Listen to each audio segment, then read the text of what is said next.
This week on Jerusalem Dateline, the best of times and the worst of times as Israel signs historic agreements with the UAE and Bahrain, then enters the high holy days as a new coronavirus lockdown kicks in.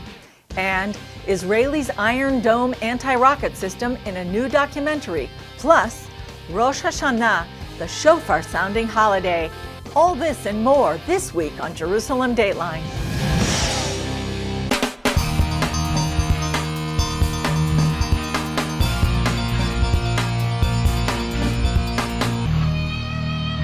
Hello and welcome to this edition of Jerusalem Dateline. I'm Julie Stahl filling in for Chris Mitchell. Israeli Prime Minister Benjamin Netanyahu signed historic peace deals with the United Arab Emirates and Bahrain on the White House lawn. CBN's White House correspondent Ben Kennedy brings us that story from Washington. President Trump calls the accord peace in the Middle East without blood on the sand. This is also a diplomatic win for the commander-in-chief ahead of the November election. We're here this afternoon to change the course of history. A historic peace deal dubbed the Abraham Accord, signed on the South Lawn, establishing full diplomatic ties between the key allies of the U.S. Israel, the United Arab Emirates, and Bahrain will establish embassies, exchange ambassadors, and begin to cooperate and work together so strongly. Let me start by conveying the best regards of the UAE people. The UAE became the first Gulf state and third Arab nation to agree to diplomatic ties with Israel. Bahrain signed on last week. This day is a pivot of history. It heralds a new dawn of peace. For thousands of years, the Jewish people have prayed for peace. For decades, the Jewish state has prayed for peace. We can see before us a golden opportunity for peace, security, and prosperity for our region. The agreement should add security to the region and is seen as a major step towards peace in the Middle East. To be Jewish, to be an evangelical, and to be there watching it unfold, this is prophetic, it's historic, it's exciting, and it's personal for me. I've had two sons serve in the Israeli military, and I want them to have peace. Under the agreement, Israel agrees to stop annexation plans for part of the West Bank, land sought by Palestinians for a future state. Israeli military says 2 people were injured after rockets were fired from Gaza during the peace signing in D.C. The Palestinians condemn the deal and consider it a stab in the back. We want the Palestinians to come to the table, but we can't want peace more than they do. And so to date, they have reacted badly to our proposal. They've reacted badly to our peace agreements with the United Arab Emirates and with Bahrain. And it's a huge mistake by the leadership. Now President Trump says there are at least 5 other countries in the Middle East that are tired of fighting and ready to join the circle of peace. If Saudi Arabia were to follow suit, this would have major implications for Lebanon, Syria, and Iran. Ben Kennedy, CBN News, the White House. Back in the Middle East, Israelis welcomed the peace deals and say they look forward to visiting the Gulf states.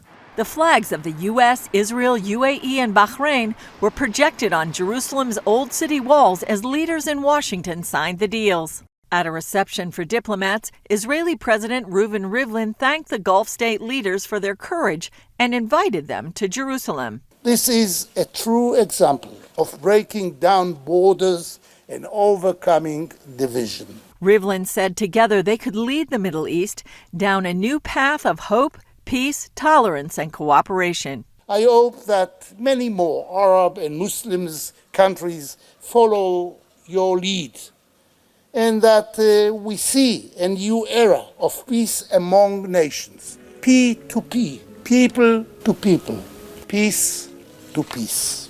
I hope as well that this spirit of cooperation will help us to build a future of trust with our Palestinians neighbors. But that doesn't look promising. During the speech of the UAE's foreign minister, rockets fired from Gaza rained down on the southern Israeli cities of Ashkelon and Ashdod. One rocket fell in the commercial center of Ashdod, wounding 3 Israelis. Terrorists continued launching rockets at Israel, some of which were intercepted by Iron Dome. In response, IDF jets hit Hamas military targets in Gaza. Hamas said the peace deal was working against national Arab security and fueling disagreements in the region. Meanwhile, Israelis at Jerusalem's open-air market told CBN News they were both cautious and excited about the deals. It's very good that Arabs and Jewish, everybody, Muslims, Jewish, everybody connected and try to make this world a better place. It's in good time right now. The economics of Israel is really in low. They can help us a lot. One of the mysteries has been exactly what Prime Minister Netanyahu agreed to regarding extending Israeli sovereignty over biblical Judea and Samaria. As long as they don't demand from us to stop building the settlements, that they will pressure the Prime Minister to make all kinds of concessions with the settlements, and then it would be, in my opinion, a worthless agreement. Still, many said they wanted to visit the Gulf states and looked forward to good things ahead. Abu Dhabi is going to be the first stop. Me Dubai. Is Dubai, I'm Abu Dhabi. In the first flight. Israelis will be able to fly to Dubai without having to use a second passport. But more importantly, I think the general sense that peace is inevitable in the region and that everyone who is interested in advancing their countries and their societies need to get on the peace train. Rabbi Mark Schneier has been visiting the Gulf states for years, meeting with the leaders of those countries. He spoke to CBN News ahead of the signing and told us a bit about how the deals unfolded. First, you have this raging pandemic. It's only a natural alliance for the Gulf and for Israel to combat this virus together. You have the existentialist threat that continues to come from Iran, wanting to strengthen relations with the U.S. administration, and both the UAE and Bahrain were very concerned about the possibility of annexation on the part of the State of Israel. That was one of the contributing factors that created the tension to make this deal. When the King of Bahrain said to me time and time again that our only guarantee for a strong, moderate Arab presence in the Gulf is a strong Israel, the Gulf is looking to the State of Israel to be its defender, to be its protector. The momentum in the Gulf is to normalize ties, to make peace with Israel. It's a win-win, both for the Gulf and for the State of Israel. From the best of times to what some might consider the worst of times. From the high of the historic agreements with 2 Arab countries, Israelis were plunged into a second coronavirus lockdown just hours before the Jewish High Holy Days began.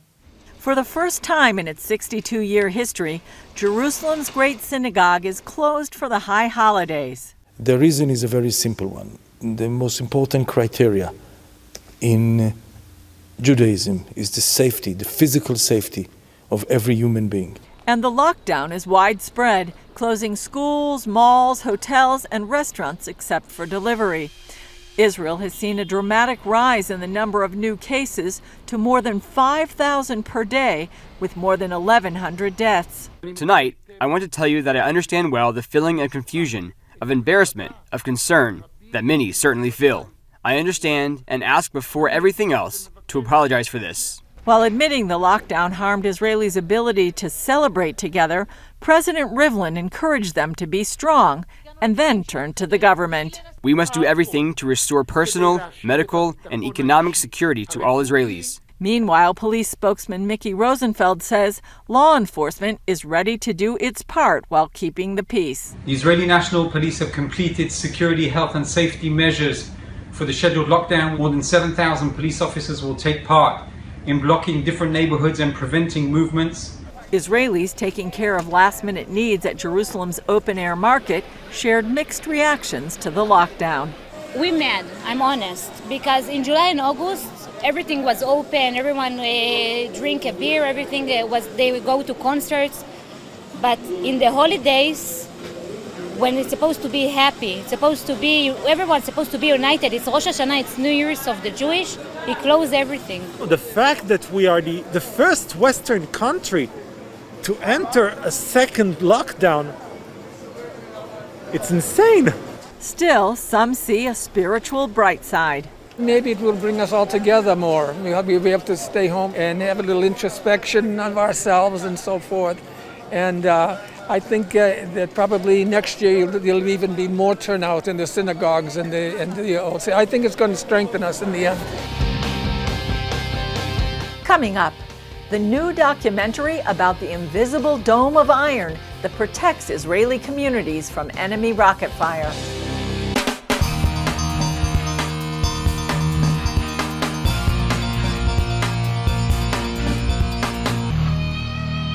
Israel's Iron Dome has saved countless lives since it was first put into action almost 10 years ago. Now, filmmakers are telling the amazing story of Israel's air defense system in a new documentary series. We've added our own voiceovers to some of the film clips. Take a look. We're in the M3 district of Sderot. Here with us is Eli Moyal, mayor of Sderot, who came to the site in his slippers. He lives right around here. Eli, what did you hear? I didn't hear it. I saw it. I saw the shells land, mortar shells land. It was an incredible sight. I called on Prime Minister Arik Sharon and the security cabinet. The answer isn't more shelters. The answer isn't taking cover. The Israeli government must stop the mortar attacks on Sderot. That's how the search began for a solution to protecting Israel from rockets fired by terrorists. Imagine a town with over 20,000 citizens. In the middle of nowhere, a shell lands without warning. The new documentary series Iron Dome follows the development of this unique defensive system that has stopped 90% of the rockets it targeted. We wanted to explore the story of the making of Iron Dome as a life-saving weapon system. And we found out that the story is much bigger than just an army system. Creator and producer Nati Dinar says the series goes back to when the rockets started falling. At the beginning, it was just all kinds of stupid rockets falling, nobody getting hurt. For the first time when there were a death casualty, people understood this threat is not a game. And one person named Danny Gold, who was in the Ministry of Security in charge of research and development, said, okay, we have to tackle this threat. Dinar said the idea for the documentary started in 2015. I wanted to meet Danny Gold and understand the story. I thought it was a one-man story. And here's this guy, he has an idea, he starts moving things along, and just like making a film, it's never about the guy having the idea and pushing it forward. And with more than 100 interviews. And at a certain point we understood that the story is not about how rockets hit each other in the sky or how you develop them. This is a human story about people living in threat 24/7 and people trying to protect them, whether they are decision makers or engineers. And we eventually said we want to make an historic piece, but told in a personal way. In 2006, Defense Minister Amir Peretz lived in Sderot, Israel's most targeted city. Anyone who saw the damage caused by the Qassam rocket this morning at the Amit school in Sderot found it hard to describe the miracle. Naturally, my house was the most common target. For Hamas, striking my house was a strategic decision. A picture of the Israeli defense minister's house being hit by a Hamas missile would be a great victory for them. One day, a missile landed a few meters from my house. A neighbor from the next street who happened to be there was killed. And my bodyguard, he was patrolling at the time. Both of his legs were blown off. I want you to know that your father is a hero of both Sderot and the State of Israel, and we won't pass over his death as if nothing happened. I don't think you did anything to prevent it, and my heart is broken. The situation was so bad. We didn't have any solution against those rockets. Not Israel and no any country in the world, including the United States. Around that same time, engineers and technicians at Rafael Advanced Defense Systems began work on the Iron Dome. We decided to start to try to develop a system which we can intercept rocket during the trajectory in the air.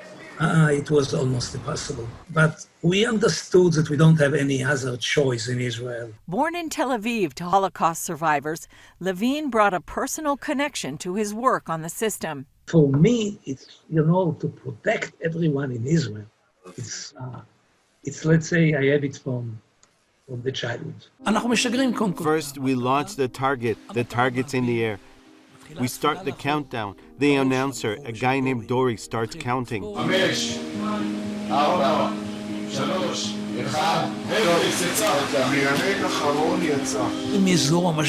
Smoke comes out of the launcher. A missile blasts into the air. People are already applauding. I say, folks, there hasn't even been an interception yet. There are a few seconds of panic. Everyone's sitting there, glued to the computer.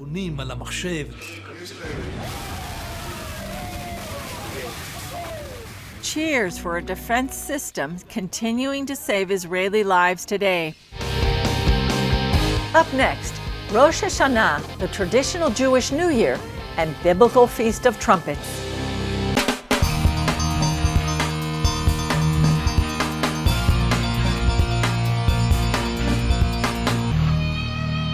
Israelis entered the biblical holidays with Rosh Hashanah, celebrated as the traditional New Year. But there's more to this season, and the Bible points the way. Take a look at a story we did a few years ago about the biblical trumpet, the shofar.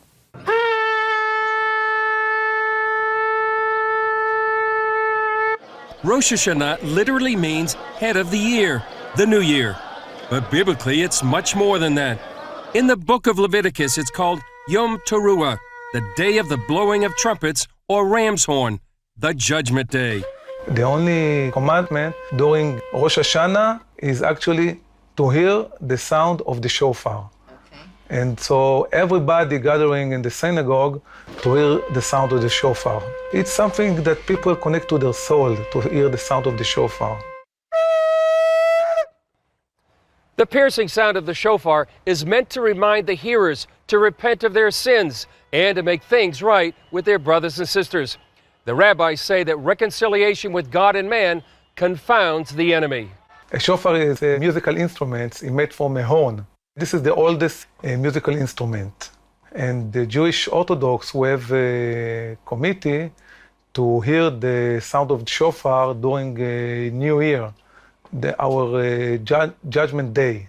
As part of a two-family business, Eli Ribach is a third-generation shofar maker. The process is grinding, polishing, then we open a mouthpiece. This is quick, but it's a lot of experience and a lot of hand work because each horn is a different size, different thickness, so you have to be experienced to make a good shofar. The ram's horn is used as the traditional shofar because when Abraham showed his willingness to sacrifice his son Isaac, God provided a ram to be used in his place. Actually, all type of horns are kosher except of a cow. That's because the Jewish people don't want to remind God of the time Israel worshipped the golden calf in the wilderness. Besides the distinctive tones of the different horns, there are 3 different blasts sounded. The shofar is blown in synagogues and at the Western Wall each morning for a month before the holiday to give plenty of time for repentance.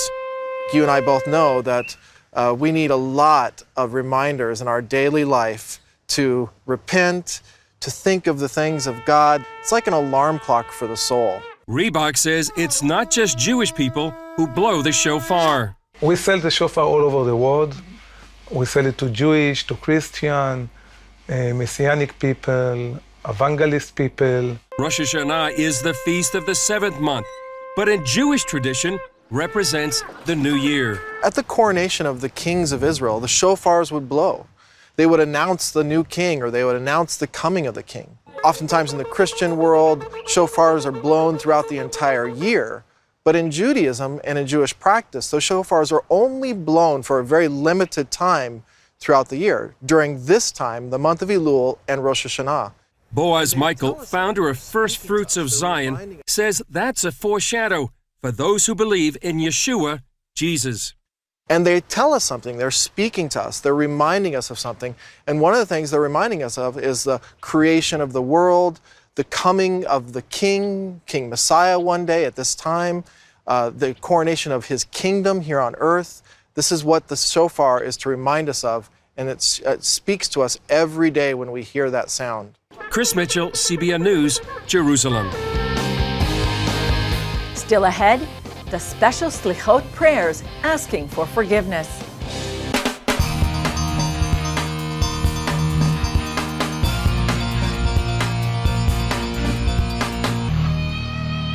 Before COVID-19 hit, up to 50,000 people would come each night to the Western Wall in the days leading up to Yom Kippur to pray special prayers asking for forgiveness. Take a look at what these Slichot prayers look like when there's no lockdown. It's an example of what you can see on our social media platforms.